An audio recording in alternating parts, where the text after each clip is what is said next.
Now let me show you a little bit about the operation and proper technique for using your ScaleMaster Pro XC.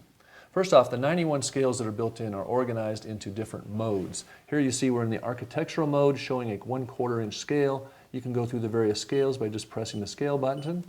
You can move it over to another mode like Engineering 1, which has scales like 1 to 10, 1 to 20, 1 to 50, 1 to 60.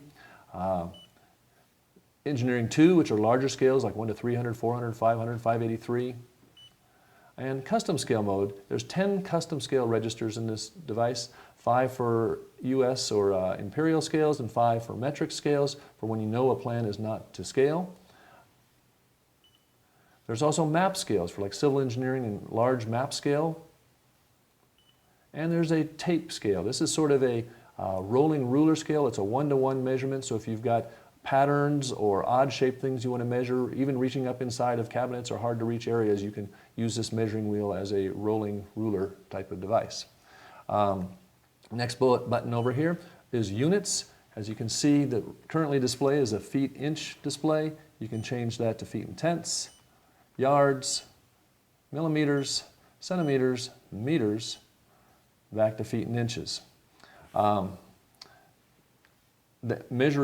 The memory key will allow you to store linear values, area values, or cubic values. Individually, you can't mix and match them, of course. There's an auto shut-off on the device, which after 4 or 5 minutes will turn itself off, but all the data and things in the memory registers will remain intact. When you turn it back on, they'll still be there. To actually turn off the device, you just hit set on clear, shuts it down, turning it back on just like that.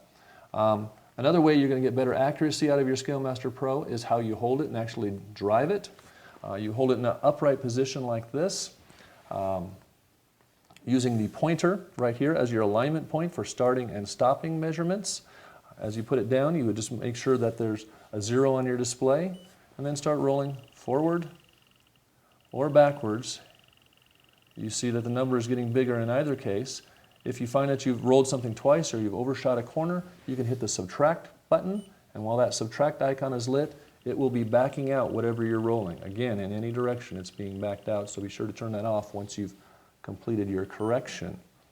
There is also an adjustment screw that holds the red measuring wheel on. That's to allow you to set the tension properly so that there isn't any freewheeling of the wheel after you've completed a measurement and pick it up. You don't want any extra ticks adding distance to your roll.